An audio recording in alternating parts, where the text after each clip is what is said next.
안녕하세요. 반갑습니다. 태풍 온다고 하니까 조심하십시오. 오늘 밤에 지금 수도권을 관통한답니다.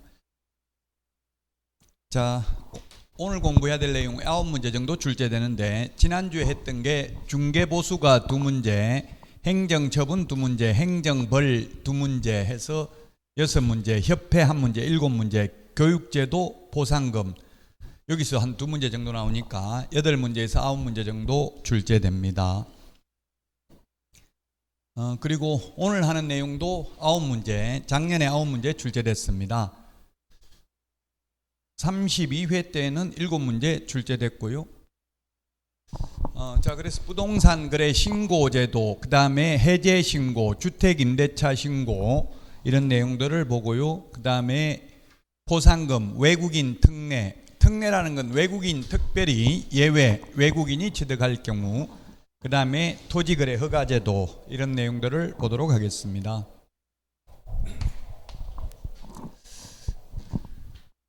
자, 부동산 용어정입니다. 부동산은 토지 건축물을 말합니다. 부동산 등이란 부동산을 취득할 수 있는 권리를 말합니다.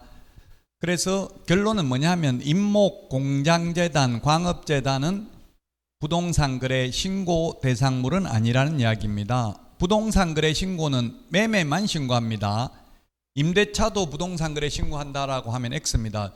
주택 임대차 신고는 있지만 상가 임대차 이런 건 없잖아요. 상가, 토지, 지식산업센터 이런 거는 임대차 신고할 필요 없습니다.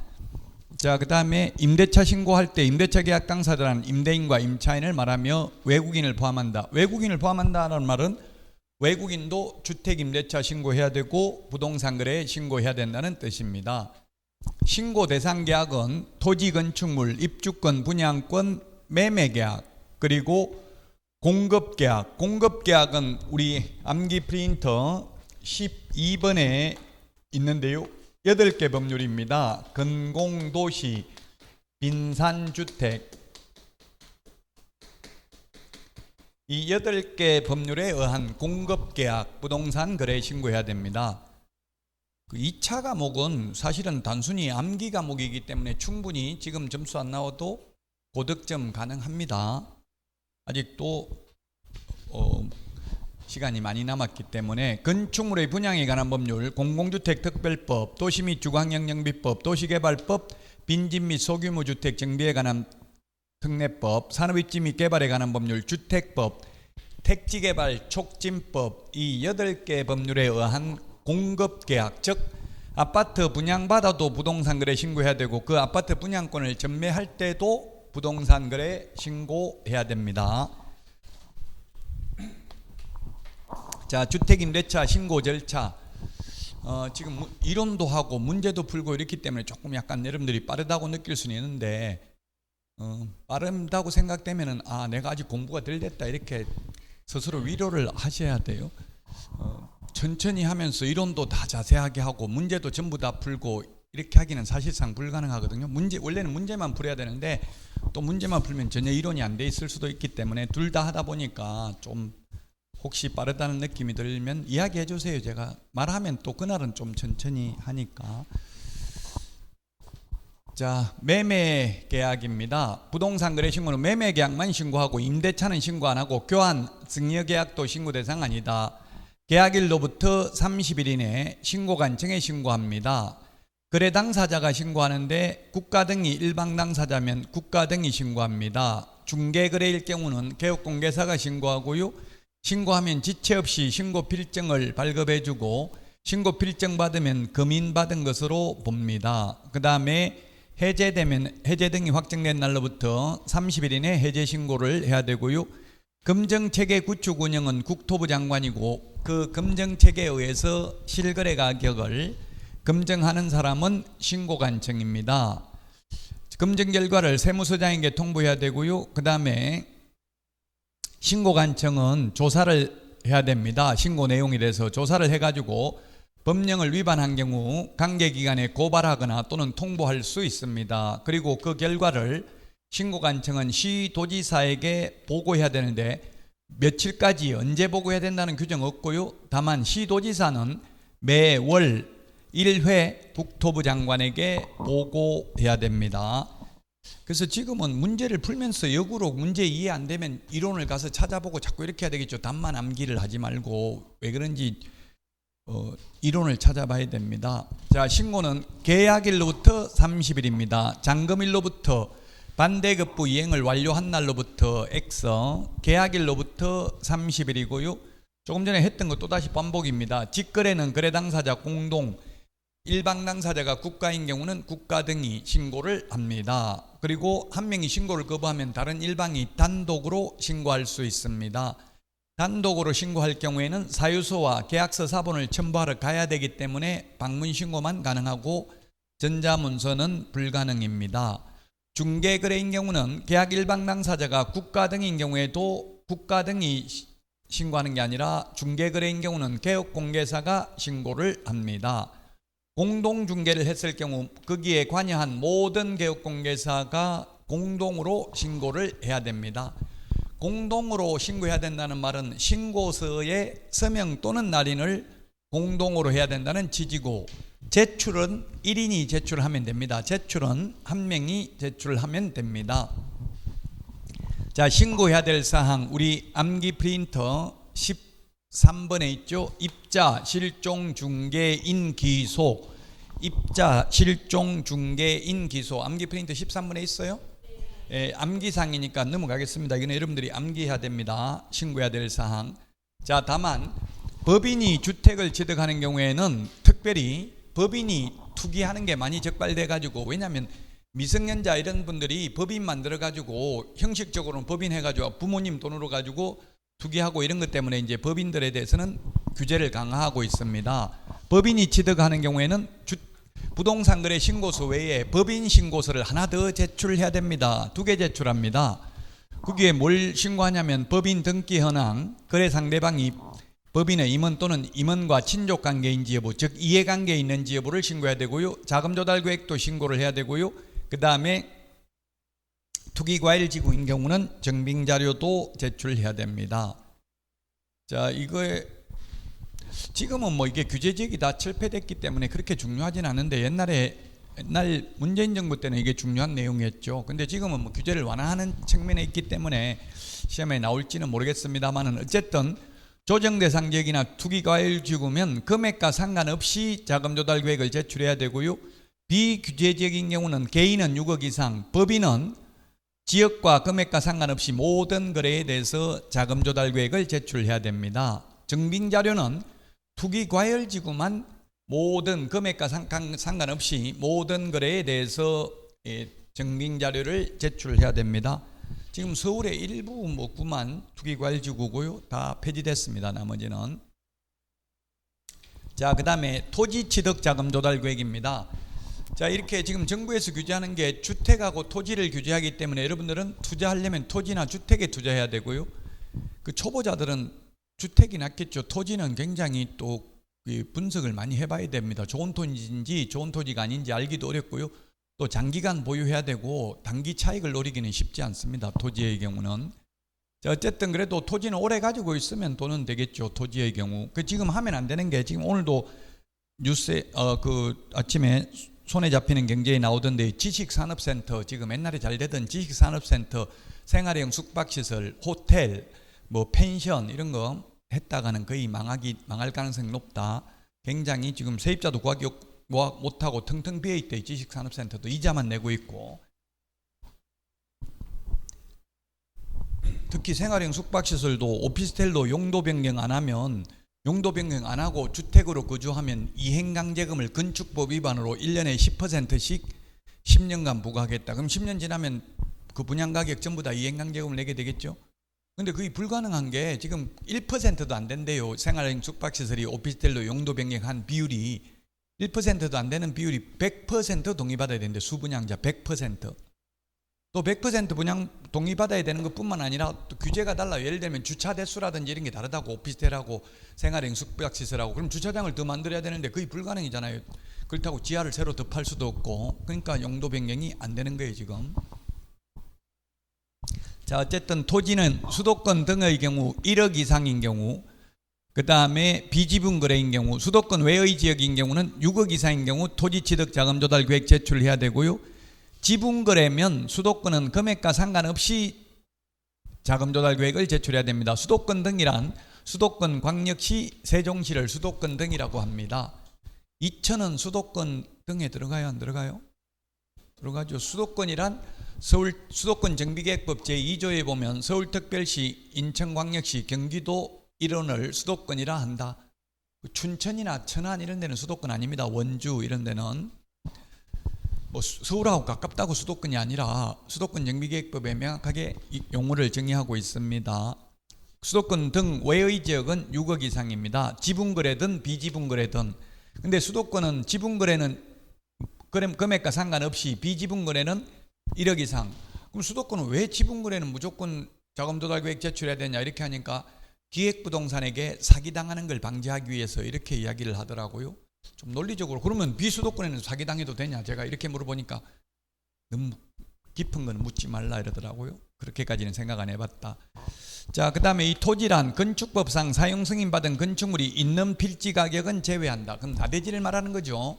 건물이 있는 토지는 제외됩니다. 왜냐하면 주택 취득자금조달계획 제출하니까 토지 주택이 있는 경우는. 자, 신고 방법은 신고서를 직접 제출하는 방문신고가 있고 전자문서가 있습니다. 전자문서는 대리인 안 되고 본인만 됩니다. 주택임대차 신고는 전자문서 대리인도 됩니다. 근데 부동산 거래 신고는 본인만 전자문서 가능하고요. 그 다음에 신고서에는 서명 또는 날인합니다. 미시 아니고 또는입니다. 미시라고 규정하고 있는 것은 계약서 확인 설명서만 미시고요. 나머지는 모두 또는입니다. 자, 그 다음에 신고하는 사람은 신분증을 제시해야 되고요. 계약서는 제출하지 않습니다. 원칙 미제출이라고 되어 있습니다. 그럼 예외적으로 한 명이 신고를 거부하면 상대방이 단독으로 신고할 때는 계약서 사본도 첨부해야 되죠. 중개거래일 때는 개업 공인중개사만 서명 또는 날인하고 거래 당사자는 서명 또는 날인하지 않습니다. 국가 등이 일방 당사자인 경우라도 중개거래일 때는 개업 공인중개사가 신고합니다. 직거래일 때는 계약 일방 당사자가 국가 등인 경우는 국가 등이 신고한다라고 했습니다. 자, 제출 대행인데요. 전자문서는 대리인 불가능이고요. 방문신고는 본인 또는 대리인이 할 수 있는데 제출을 대행하는 경우 거래 당사자를 대행하는 경우는 자필 서명 있는 위임장과 신분증 사본이 있어야 됩니다. 본인 신분증 사본이 있어야 됩니다. 법인을 대행하는 경우에는 법인 인감 날인한 위임장하고 법인 인감증명서가 있어야 되고요. 개공을 대행하는 경우는 보조원은 대행 못하고 소공만 개공을 대행할 수 있습니다. 소공은 대행할 때 소공 신분증만 있으면 되고요. 개공의 위임장은 필요 없습니다. 자, 신고 필증 발급인데요. 신고 관청은 신고 내용을 확인한 후 신고 필증을 지체 없이 발급입니다. 즉시가 아니고 신고 필증 받으면 금인받은 것으로 본다. 그 다음에 법인 신고서 등이 제출된 때 부동산 거래 신고 필증을 발급한다. 신고 필증이 없으면 등기가 안 되고 등기가 안 되면 팔아먹기도 힘들겠죠. 그래서 등기하려면은 이 자금조달계획서 제출해야 됩니다. 자, 전자계약 시 부동산 거래 신고서 제출한 것으로 봅니다. 따로 부동산 거래 신고할 필요 없습니다. 해제 신고도 해제 등이 확정된 날로부터 30일 이내에 해야 되고요. 해제 신고 의무는 거래 당사자에게만 있습니다. 거래 당사자가 공동으로 500만 원 이하가 대류, 각각 500만 원 이하가 대류 부과합니다. 개공이나 국가 등의 경우 해제 신고 의무는 없습니다. 다만 한 명이 신고를 거부하면 일방이 입증 서류하고 단독 신고 사유서를 첨부해서 단독으로 신고할 수 있습니다. 그 다음에 일방이 국가 등인 경우에도 국가 등이나 또는 개공의 경우 해제 신고 하여야 한다가 아니라 할 수 있습니다. 개공의 경우 부동산 거래 신고는 반드시 해야 됩니다. 그리고 국가 등도 부동산 거래 신고는 반드시 국가 등이 해야 되죠. 직거래인 경우. 그리고 또 주택임대차 신고도 계약 일방 당사자가 국가 등인 경우는 국가 등이 주택임대차 신고 해야 됩니다.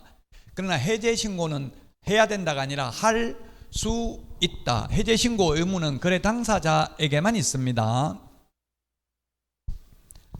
전자계약서 작성하면 따로 해제신고서 제출할 필요 없고요.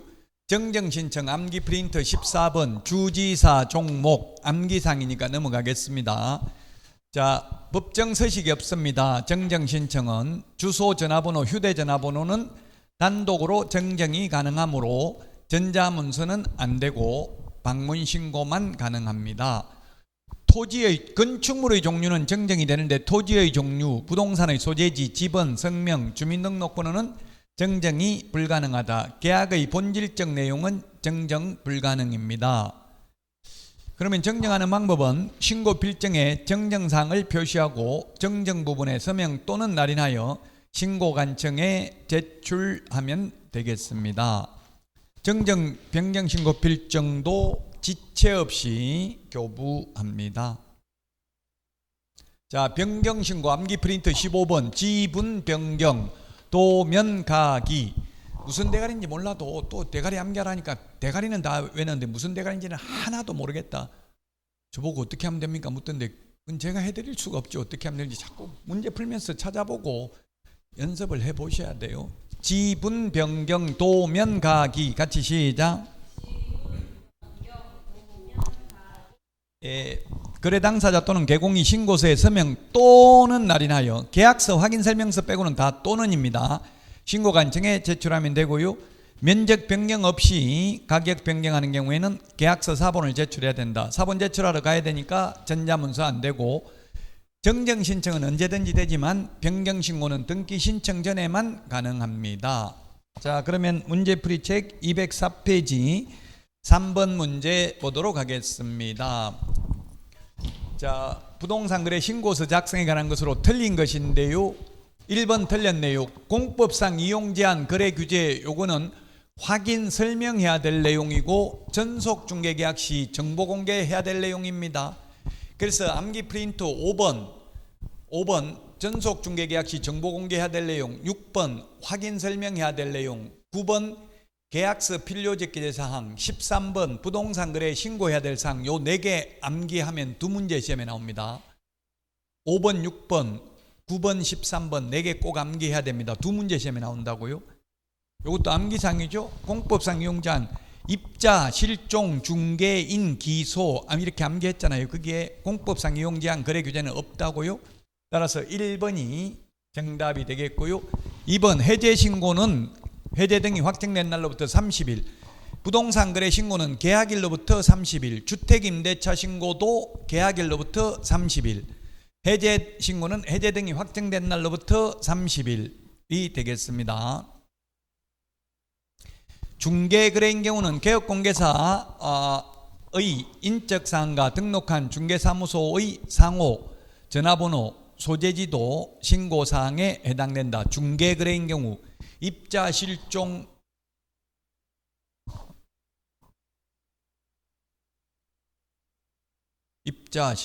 중개인, 기소. 저도 대가리가 많다 보니까 갑자기 안 될 수도 있어요.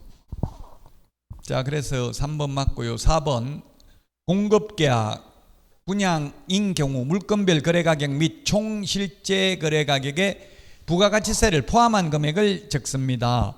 입주권, 분양권은 부가가치세를 포함한 금액을 적습니다. 그러나 등기되고 나서 거래할 때는 부가가치세 제외한 금액을 적습니다.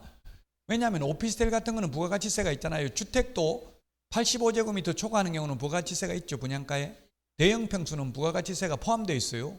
그 10% 제외하면 계산하기도 힘들어요. 85제 얼마인지 계산하기 힘들잖아요. 뭐 예를 들면 아파트 오피스텔이 1억인데 분양가가 그 부가가치세 10%면 뭐 얼마인지 그 계산하기 굉장히 힘들잖아요.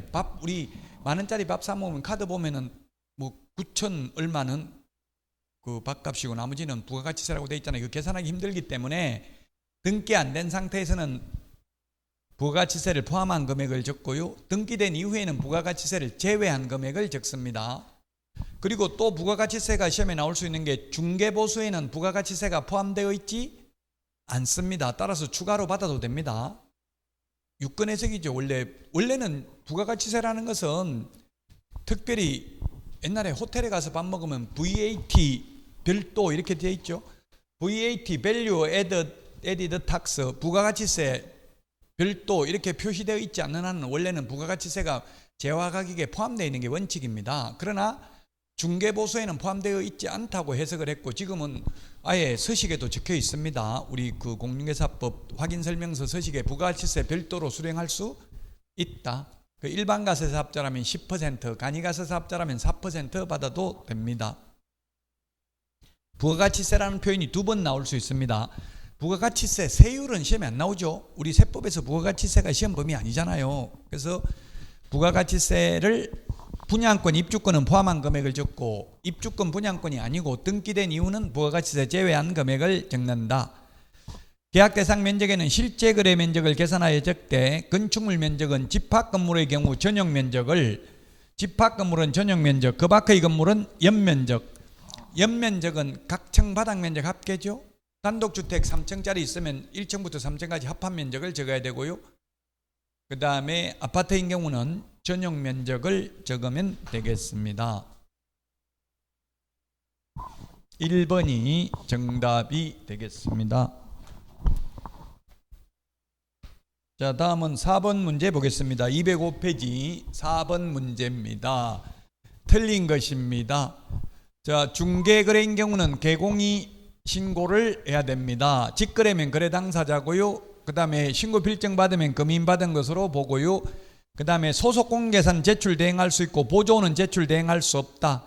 소공이 제출 대행할 때는 소공 신분증만 가져가면 된다. 위임장 필요 없다. 4번 일반 당사자가 국가 등인 경우는 국가 등이 신고해야 됩니다. 다만 중개거래인 경우는 국가 등이 일반 당사자라도 개공이 신고한댔죠. 그걸 주의하시고요. 자, 그 다음에 대금 지급 증명 자료 제출하지 않는 경우 자진 신고하면 과태료 감경 면제받을 수 있다 했는데 없습니다. 답 5번입니다. 우리 암기 프린터 46번 한번 볼까요?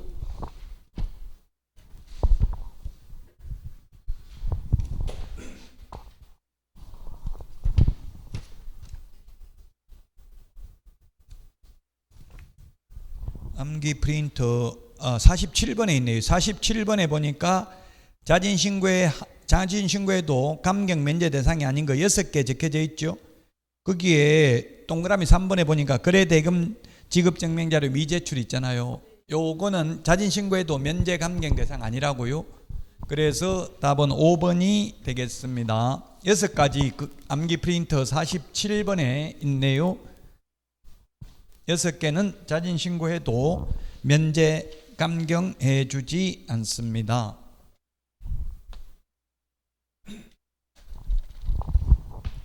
다음은 6번 문제 보도록 하겠습니다. 206페이지 6번 문제입니다. 6번 문제. 옳은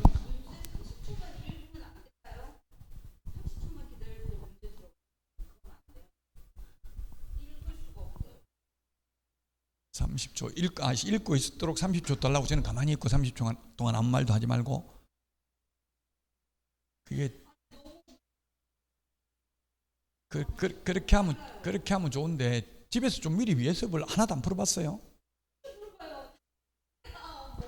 두 달 동안 학원 안 나올 때 뭐 했어요? 그럼 이거 공부 안 하고 돈 벌었어? 그래요? 근데 30초 기다리고 그냥 가만히 있기는, 이게 녹화해가지고 또 저녁에 보는데 좀 그런데 30. 그럼 조금 더 천천히 하도록 노력은 해볼게요. 근데 30초 동안 제가 말 안 하고 가만히 있기는 좀 그러는데. 그러면 이거 녹화하고 있는, 같이 읽어봅시다. 그러면. 자, 그럼 같이 읽어봅시다. 옳은 것은 입주권 이 매매 대상인 경우 공급가액란에는 부가가치세를 공제한 금액을 적는다. 아까 포함한다고 했죠? 입주권 분양권은 포함하고 등기되고 나서는 포함 안 한다고 했습니다. 그래서 기억은 틀렸고요. 니은 둘 이상의 부동산을 함께 거래한 경우 각각의 부동산별 거래 금액을 적습니다. 요건 어디 있냐면 부동산 거래 신고서 서식을 봐야 돼. 서식. 그 기본서에 서식이 있고요. 아니면 법제처 국가법령정보에서 시행규칙 별지 서식을 봐야 됩니다. 맞습니다. 이건 맞고. 디귿은 자금 조달 및 입주 계획란은 조정 대상 지역, 그 다음에 투기과일지구에 소지한 주택을 거래하는 경우에는 계획서를 신고서와 함께 제출하는지 또는 매수인이 별도로 제출하는지를 표시하고 그 밖의 경우에는 해당 사항 없음을 표시한다. 이게 신고서 작성하는 요령에 나와 있어요. 이런 거는 강의할 때 거의 안 하죠. 신고서 서식이니까. 근데 신고서 서식이 한 문제 정도 나와요. 그 한 문제 나오는 거 보고 계속 이걸 강의하기는 좀 어려운 부분인데, 그래서 아마 여러분들이 어려울 수 있어요. 서식을 보시면 돼요. 기본서에. 이 요약집에도 없습니다. 서식은. 부동산 거래 신고서 서식은 요약집에 없죠. 자, 그 다음에 리얼 계약 조건이나 기한은 부동산 거래 계약 내용에 계약 조건이나 기한을 붙인 경우에만 적는다. 예, 있는 경우만 적지, 없는데 뭐 조건을 만들어서 붙일 필요는 없죠. 기한이나 조건이 있는 경우에만 기재 체크하면 됩니다. 10초 줄게. 10초.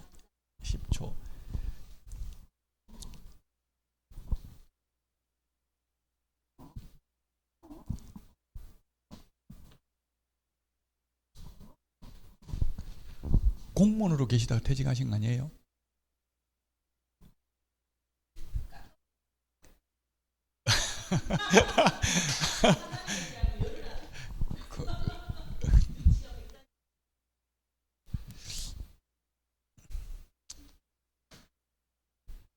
자, 208페이지 8번 문제입니다. 8번 문제. 8번 문제 틀린 것은, 그래서 문제 풀이는 좀 그 다음 풀더라도 한 처음에는 막 전부 다 풀어와요. 전부 다 1번부터 끝에까지 다. 근데 다음 풀더라도 제가 볼 때는 한 페이지에 한 문, 지금 책이 뭐 한 페이지에 한 문제밖에 없네요. 보니까 문제가 거의. 그럼 한 두 페이지에 하나라도 한 세 문제 중에 한 문제, 10문제, 한 5문제 중에 한 문제라도 좀 풀어봐야 돼. 한 문제도 안 풀어보고 오지는 마시고 한 문제라도 풀어보시고, 아니면 아침에 오셔서라도 몇 문제라도 풀어보면 도움이 많이 돼요. 그 준비가 받아들일 준비가 돼 있어야 되지. 전혀 안 돼 있다가 막 갑자기 진도 나가면 더 따라가기 힘들어요. 그 어디 진도 나갈 건지 그 책이라도 펴놓는 게, 저는 아침에 지금 9시에 와서 다 이거 강의 세팅 다 해놓고 제가 USB에 해가지고 와서 다 미리 다 해놓고 어디 하는지 체크 다 해놓고 이러니까 훨씬 더 편하더라고요. 저도 준비 안 하면 갑자기 막 헤매고 이러거든요. 자, 208페이지 8번 문제입니다. 틀린 것입니다. 투기과열지구 내 주택거래 신고시 거래금액과 무관하게 자금조달계획서 제출해야 된다. 맞죠? 비규제지역은 6억 이상이고요. 규제지역은 금액과 상관없이고요. 그 다음에 투기과열지구는 증빙자료 제출해야 된다. 키워드만 보시면 돼. 키워드만 다 못 읽어도 이게, 저도 나이 먹으니까 이제 눈도 어둡고 귀도 안 들리고 정말 힘들더라고. 모든 게 감각기관이 떨어지더라고요. 이게 진짜 미치겠어. 와이프는 뭐 왜 이리 정신없나 맨날 욕하고 하는데, 뭐 욕해도 뭐 나이 먹으니까 어쩔 수 없는 거예요. 내가 참 서글프긴 하던데 그래도 뭐 어쩔 수 없는 거죠. 받아들여야 되죠. 3번입니다. 투기과열지구 조정대상 지역 내에서 주택거래 신고 시 거래 당사 중 매수인이 국가 등인 경우에는 국가 등이 자금 조달 계획서를 제출해야 된다. 맞아요? 틀려요? 왜요?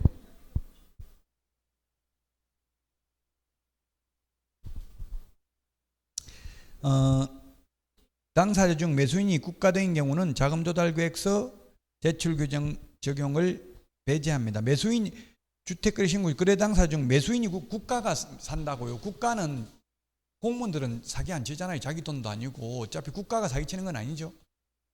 그래서 이게 투기 방지니까 국가가 취득할 때는 국가가 속이진 않으니까, 국가는 국가에서 돈 받는 거 엄청나게 힘들더라고요. 뭐 개인정보 동의서까지 어떤 경우는 제출하라더라고. 저도 연수교육을 했더니만 뭐 왜 제출하느냐 물으니 보니까 국세청에 통보하겠다고, 이제 세금 공제한 내역 통보하겠다, 그것까지 받더라고요.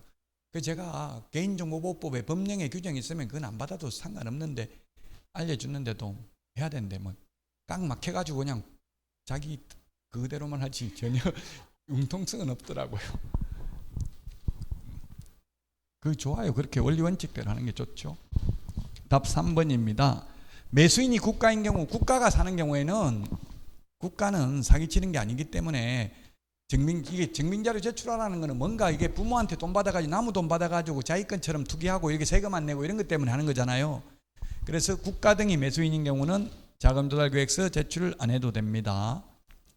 4번은 이게 다 안 읽어도 법인인 경우는 법인 신고서를 하나 더 제출해야 된다고 했잖아요. 부동산 거래 신고서 외에. 그래서 맞습니다. 자, 그 다음에 5번 법인이 주택의 매수자로서 거래 신고 시 거래 지역 금액과 무관하게 자금조달 계획 제출해야 된다. 앞에서 말했습니다. 법인은 자금조달 계획은 무조건 제출해야 되고요. 단 법인도 증빙자료 제출은 투기과열지구만 증빙자료 제출한다 했죠. 투기과열지구만 증빙자료 제출합니다.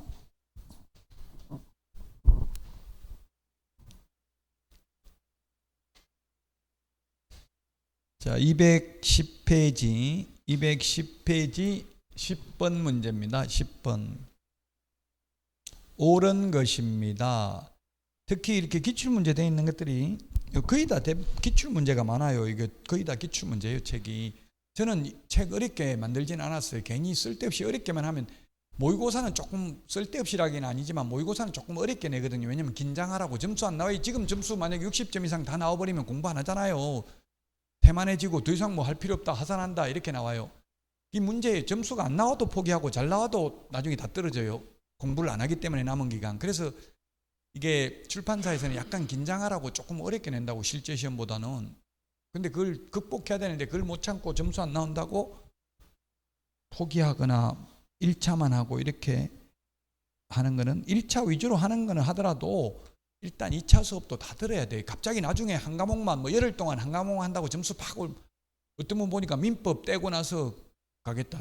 또 민법 다 뗐냐 물어보니까 그 다음에 학개론 떼야 된다더라고. 그럼 20일 동안 학개론 떼고 다 떼고 나니까 한 달 지나고 나니까 또 학개론 보니까 민법 다 잊어먹어버리고. 가장 좋은 거는 하루에 6과목 다 보면 좋은데 그거는 거의 불가능이니까요. 저 같은 경우는 이제 자꾸 뭐 어떻게 공부하면 되냐 묻는데 그거는 개인차가 있기 때문에 다 달라요. 남의 말 들을 필요 없고 내가 해보고 나한테 맞는 방법을 택해야 돼요.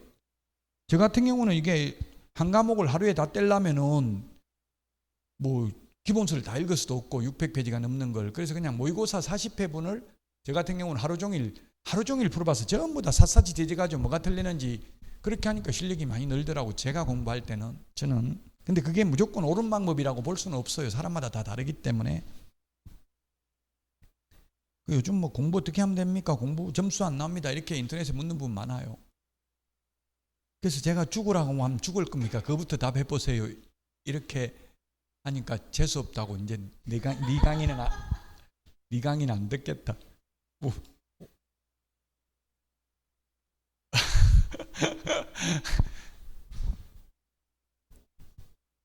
너무 리얼리티합니까? 자, 10번 보겠습니다. 10번. 어쨌든 포기하지 말고 끝까지 열심히 하시라는 이야기입니다. 옳은 것입니다. 옳은 것. 계약 체결로부터 3개월이 아니고, 이게 좀 기출문제 이런 식으로 말장난 했어요. 30일이니까 3자 보이니까 그냥 무조건 오라고 생각하기 쉽잖아요. 30일이죠. 3개월이 아니고. 기출문제 이런 식으로 말장난을 했다고요. 자, 그 다음에 조정 대상 지역인 경우 실제 거래 가격 5억이고 매수인이 국가 등인 경우 국가는 매수인과 공동으로 부동산 거래 신고를 해야 된다. 공동으로 하는 게 아니고 누가 해야 돼요? 국가 등이 단독으로 해야 되죠. 국가 등이 일방 당사자인 경우에는. 자, 그 다음에 3번 권리 대상인 부동산 소재지 관할 특별자치도 행정시의 시장은 부동산 거래 신고의 신고 관청이 된다. 특별자치도의 행정시라고 하면 서귀포시하고 제주시를 말하는 거예요. 지금 특별자치도가 두 개죠. 강원도하고 제주도. 강원도도 특별자치도 됐죠. 그럼 강원도 원주시, 뭐 춘천시 이런 거 전부 신고 관청 된다는 이야기입니다. 자, 그 다음에 그래서 3번 맞습니다. 4번 개공이 중개한 경우 계약서를 적은 경우에는 개공 또는 당사자가 하는 게 아니라 반드시 누가 해야 된다?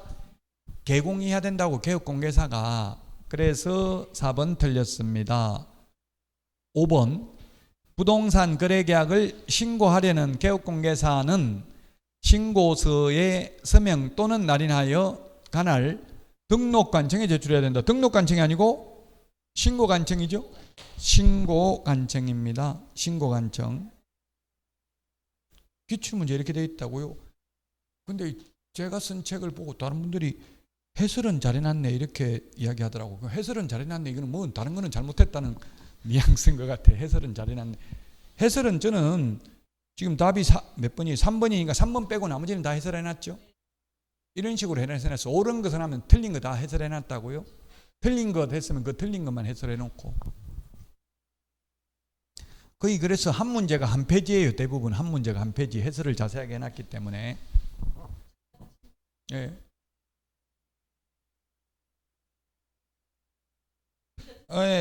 달라요. 다를 수 있어요. 옛날에는 이걸 등록관청이라고 불렀어요. 신고관청을. 그러다가 또 신고관청으로 말을 바꿨는데 그 바꾼 이유가 뭐냐면 등록관청은 중개사무소 소재지고 신고관청은 부동산 소재지예요. 그럼 만약에 이천에 중개사무소가 있고 여주에 있는 걸 중개하면 신고관청은 여주시장이고요. 등록관청은 이천시장이라고. 중개사무소 소재지 시장군수구청장이 등록관청. 부동산 소재지 시장군수구청장이 신고관청. 예. 교체일 수도 있죠. 이천에 있으면서 이천에 있는 아파트 중개하면 같은 시장군수구청장이지만 어쨌든 이름을 그렇게 그렇게 정해놨어요. 부동산 거래 신고를 받아주는 관청을 신고관청. 물론 등록관청이나 신고관청이나 같은 이천시장이라 하더라도 이천시에 들어가면은 광주시에 가면은 부서는 다르겠죠. 신고 받는 부서하고 다르더라고요. 보통 보면 지정민원과에서 주로 많이 하고 공무원들이 거의 2년 안에는 다 바뀌더라고요. 제가 연수교육 2년씩 가보면 공무원 다 바뀌어버렸어요. 엄청 자주 바뀌더라고. 바꾸는 게 안 바꾸면 비리가 생기잖아요. 은행 같은 데도 혼자서 오랫동안 같은 업무 하니까 지금 자꾸 비리가 생기니까.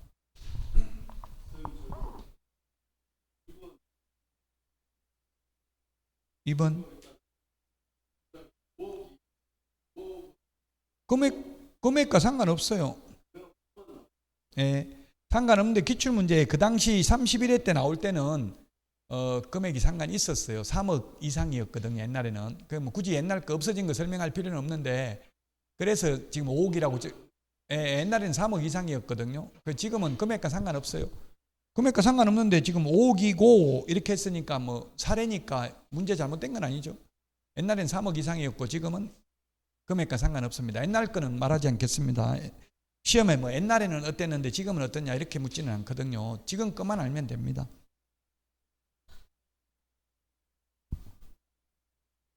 자, 그 다음에 12번 문제 보도록 하겠습니다. 12번 문제. 틀린 것은 했는데 틀린 것. 일방이 국가 등인 경우는 국가 등이 해제신고해야 된다. X. 해제신고는 누가 한다고 했어요? 거래 당사자만 해제신고 의무 있습니다. 부동산 거래 신고는 거래 당사자 직거래인 경우 국가 등이 부동산 거래 신고해야 됩니다. 주택 임대차 신고도 국가 등이 해야 됩니다. 일방 당사자가 국가 등인 경우. 그러나 해제 신고는 국가 등이 할 수는 있지만 할 의무는 없다라고 했습니다. 예. 그 다음에 주택 임대차 계약 당사자는 주택 임대차 계약 신고서에 공동으로 서명 또는 날인해서 당사자 중 일방이 신고서를 제출해야 된다. 제출은 일방이 제출을 하면 됩니다. 물론 같이 가도 상관은 없고요. 사실은 제가 이거 육군 해석을 의뢰해 보니까 일방이 제출해야 된다 했는데 그럼 쌍방이 같이 가면 처벌받습니까? 물어보니까 그런 취지는 아닌 것으로 판단됩니다. 이렇게 해석을 하더라고요. 굳이 둘이 갈 필요는 없다 이 말이에요. 자, 그 다음에 계약 당사자 중 일방이 국가 등인 경우는 국가 등이 주택 임대차 신고해야 된다. 예, 그렇습니다. 주택 임대차 신고는 국가 등이 해야 되고 부동산 거래 신고도 국가 등이 해야 됩니다. 직거래인 경우는. 그러나 해제 신고는 할 수만 있고 할 의무는 없습니다. 자, 리얼은 거래 당사자만 해제 신고 의무가 있고요. 거래 당사자가 해제 신고 안 하면 500만 원 이하가 되는데 이거는 500만 원 거래 당사자 매수인 매도인 둘 다 부과됩니다. 맞습니다. 리얼. 자, 그 다음에 미영. 주택 임대차 신고 안 하면 500만 원 가태료가 아니라 100만 원 이하의 가태료죠. 100만 원 이하의 과태료. 그래서 미음 X입니다. 틀린 것 답 2개입니다. 2개. 기억하고 미음 2개가 틀렸습니다.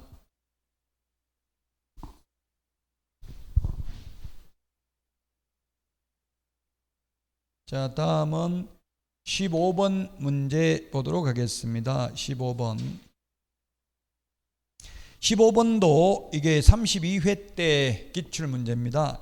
35회 때 기출문제하고 지금 답이 달라졌어요. 35회 때는 1번, 3번, 1번, 4번 복수 정답이었습니다. 근데 지금은 4번만 정답입니다.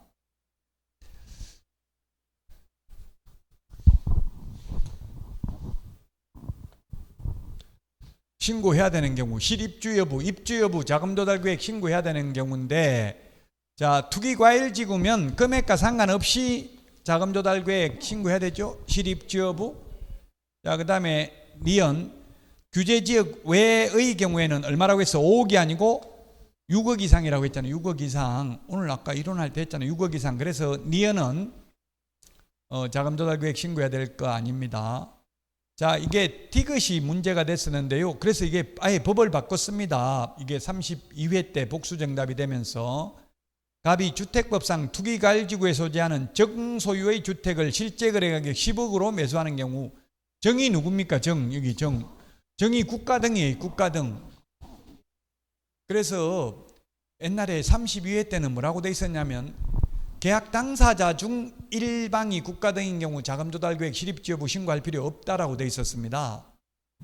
그런데 이게 복수 정답이 되면서 문제를 법을 바꿨어요. 지금은 매수인이 국가인 경우, 매도인이 국가고 매수인은 개인이면 자금 조달 계획 실입주 여부 신고해야 된다고요. 이해돼요? 매수인이 국가 등인 경우, 매수인이 국가 등인 경우는 안 하지만 매도인이 국가고 매수인이 개인이면 해야 된다고요. 개인은 국가 등한테 사면서도 매수인이 그 돈 가지고 우리 부모 돈 받았는지 모르잖아요. 부모 돈 받았으면 세금 내라는 이야기에 증여세 내면 되겠죠. 답 4번입니다. 그래서 4번 기출문제입니다. 기출문제. 오늘 일단 공인중개사법 이게 안 푸른 거 한번 해설 자세하게 돼 있으니까 풀어보세요. 천천히. 그날 들은 과목은 좀 공부를 하고 나머지 시간에 뭐 민법이든 뭐든 해야 돼요. 계속 한 과목만 해도 의미 없다고, 한 과목 잘한다고 합격하는 게 아니잖아요. 오히려 전략 과목으로 공인중개사법을 고득점 해야 된다고. 요건 조금만 노력하면 금세 점수 나오거든요. 자, 다음은 17번 문제입니다. 17번 문제.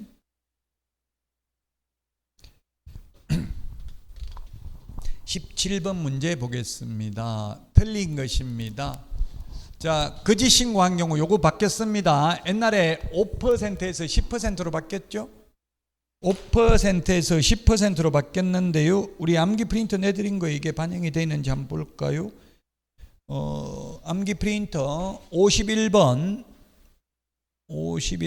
맨 밑에서 두 번째 까만 별표 빨간 글씨로 되어 있네요. 거짓 신고하면 취득가격이 10%라고 돼 있죠? 돼 있나요? 혹시 5% 돼 있으면 그 옛날 프린트입니다. 또 지금 9월 달에 법이 많이 바뀔 예정이에요. 그래서 제가 국토부에 9월 달에 바뀐 거 시험에 내면 어떻게 공부하냐, 한 달밖에 안 남았는데 아마 안 내겠죠 이러더라고. 내면 책임질래 보니까 책임은 내가 못 진다 이러더라고요. 그러니까 낼지 안 낼지 모르니까 그래도 우리는 볼 수밖에 없어요. 9월달 거 바뀐 것까지 반영해서 9월달에 바뀌는 건 뭐 바뀌냐면 시행령 바뀌기 때문에 과태료의 개별 기준 이런 거니까 시험에 나올 확률은 좀 희박해요. 과태료의 개별 기준 이런 건 시험에 잘 안 나오거든요. 어쨌든 이게 10%로 바뀌었습니다. 5%에서 10%. 그래서 1번은 맞습니다. 5%에서 10%로 바뀌었다. 자, 그 다음에 2번 신고관청은 자진신고한 자에 대해서 대통령령으로 정하는 바에 따라 과태료를 감경 면제할 수 있습니다. 자, 조사가 시작되기 전에 자진신고하면 50%를 감경하는 게 아니라 아예 100% 아예 안 받죠. 100%입니다. 50%가 아니라 조사 시작되기 전에 하면, 조사 시작된 후에 하면 50% 깎아줍니다. 아니, 면제합니다. 면제. 조사 시작되기 전에는, 조사 시작된 후 50% 깎아줍니다. 암기 프린터 아까 47번, 암기 프린터 47번, 47번 맨 밑에서 두 번째 까만 별표. 조사 시작되기 전에는 면제한다고 돼 있죠. 밑줄 좀 치놓으세요. 조사 시작되기 전에는 면제, 조사 시작된 후에는 50% 깎아줍니다. 자, 그 다음에 거짓 신고한 자를 수사기관에, 행정기관에 수사기관에 신고 고발한 자에 대해서는 보상금을 지급할 수 있고요. 그 다음에 5번 특별시장, 광역시장, 특별자치시장, 시도지사 또는 특별자치도지사는 신고관청이 보고한 내용을 취합하여 매월 1회 국토부 장관에게 보고해야 된다. 아까 신고관청은 시도지사한테 며칠 만에 보고한다 이런 말 없다고 했죠. 그냥 보고하라고 돼 있고, 보고받은 시도지사는 매월 그걸 취합해가지고 매월 1회 국토부 장관에게 보고해야 됩니다. 뭐 이것도 어렵게 내려면 1개월 이내에 이렇게 하면 X입니다. 그냥 매월 이내입니다. 답 3번이 되겠습니다. 답 3번입니다.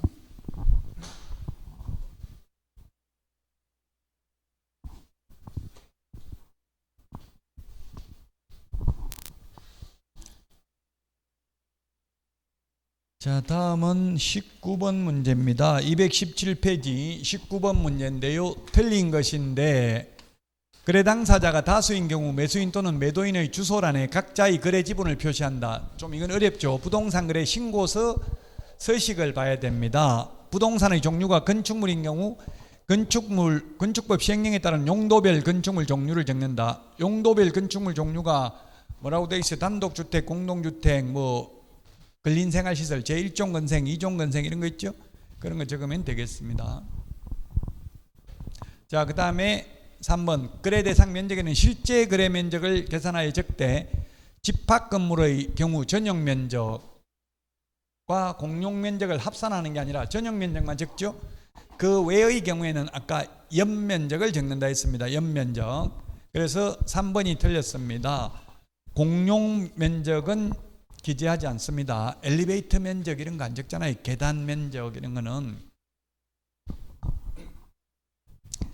자, 그 다음에 아까 했던 내용입니다. 둘 이상의 부동산을 함께 거래한 경우 부동산별 거래 금액을 적고요. 그 다음에 5번 개업공개사 인적사항 및 등록에 관한 사항도 기재해야 된다. 중개거래인 경우에는. 따라서 3번이 정답이 되겠습니다. 자, 여기까지 하고 쉬었다가 주택임대차 신고부터 하도록 하겠습니다.